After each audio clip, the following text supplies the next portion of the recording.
মানব জাতির জন্য দুটি পরিণাম, জান্নাত অথবা জাহান্নাম। ইমানদারদের মধ্যে পাপের শাস্তি হিসাবে প্রাথমিকভাবে কেউ জাহান্নামে যাবে, কেউ সরাসরি প্রবেশ করবেন জান্নাতে।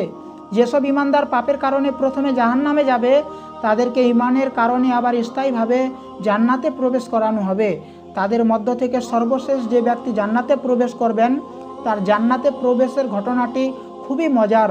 সহিহ মুসলিমে আবদুল্লাহ ইবনে মাসউদ রাদিয়াল্লাহু তাআলা আনহু থেকে বর্ণিত, রাসূলুল্লাহ সাল্লাল্লাহু তাআলা আলাইহি ওয়াসাল্লাম বলেন, সর্বশেষ যে ব্যক্তি জান্নাতে প্রবেশ করবে, সে পুলসিরাতে একটু হাঁটবে, আবার পড়ে যাবে।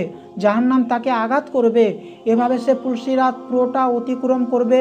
তখন সে বলবে, ওই সত্তা কত মহান, যিনি আমাকে এ বিপদ থেকে মুক্তি দিয়েছেন। আল্লাহ তাআলা আমাকে যা দিয়েছেন, আগে পরের আর কাউকে তা দেননি। অতঃপর সে বিশাল এক গাছের সামনে আসবে। সে বলবে, হে আল্লাহ, আমাকে এই গাছের কাছে নিয়ে যান, যাতে আমি এর ছায়ায় আশ্রয় নিতে পারি, এখান থেকে পানি পান করতে পারি। আল্লাহ তাআলা বলবেন, হে আদমের সন্তান, আমি তোমাকে এটা দিলে তুমি আবার অন্য কিছু চাইবে। তখন সে বলবে, হে রব, না, এমন হবে না। আল্লাহর সঙ্গে সে ওয়াদা করবে যে এরপর থেকে সে আর কোনো কিছুই চাইবে না। আল্লাহ তাআলা তার অনুরোধ গ্রহণ করবেন। তিনি দেখবেন এ বান্দার ধৈর্য কতটুকু আছে। অতঃপর আল্লাহ তাআলা তাকে গাছের কাছে নিয়ে যাবেন। সে গাছের ছায়ায় দাঁড়াবে, পানি পান করবে। কিছুক্ষণ পর আগের চেয়ে আরও সুন্দর একটি গাছ দেখবে। সে বলবে, হে আল্লাহ, আমাকে এই গাছের কাছে নিয়ে যান, যাতে আমি এর ছায়ায় আশ্রয় নিতে পারি, এখান থেকে পানি পান করতে পারি। তখন আল্লাহ তাআলা বলবেন, হে আদমের সন্তান, তুমি কি আমার সঙ্গে ওয়াদা করোনি যে এরপর থেকে তুমি আমার কাছে আর কিছুই চাইবে না? অতঃপর বলবেন, তোমাকে এই গাছের কাছে নিয়ে গেলে আরও তুমি অন্য কিছুই চাইতে পারো। সে বলবে না। অতঃপর আল্লাহর সঙ্গে সে ওয়াদা করবে, এরপর থেকে সে আর কোনো কিছুই চাইবে না। আল্লাহ তাআলা এই বান্দার ধৈর্যচ্যুতি দেখে তার অনুরোধ গ্রহণ করবেন। কিছুক্ষণ পর জান্নাতের দরজার কাছে আগের দুটি গাছের চেয়ে আরও সুন্দর একটি গাছ দেখবে। সে বলবে, হে আল্লাহ, আমাকে এই গাছের কাছে নিয়ে যান, যাতে আমি এর ছায়া আশ্রয় নিতে পারি, এখান থেকে পানি পান করতে পারি। তখন আল্লাহ তাআলা বলবেন, হে আদমের সন্তান, তুমি কি আমার সঙ্গে ওয়াদা করনি এরপর থেকে আমার কাছে আর কিছুই চাইবে না?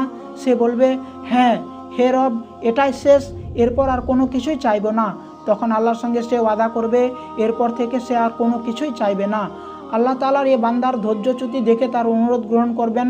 জান্নাতের কাছে আসার পর সে জান্নাতবাসীর আওয়াজ শুনতে পাবে। সে বলবে, হে রব, আমাকে এখানে ঢুকিয়ে দিন। তখন বলা হবে, তুমি জান্নাতে প্রবেশ করো। সে বলবে, এখানে আমি কিভাবে থাকবো?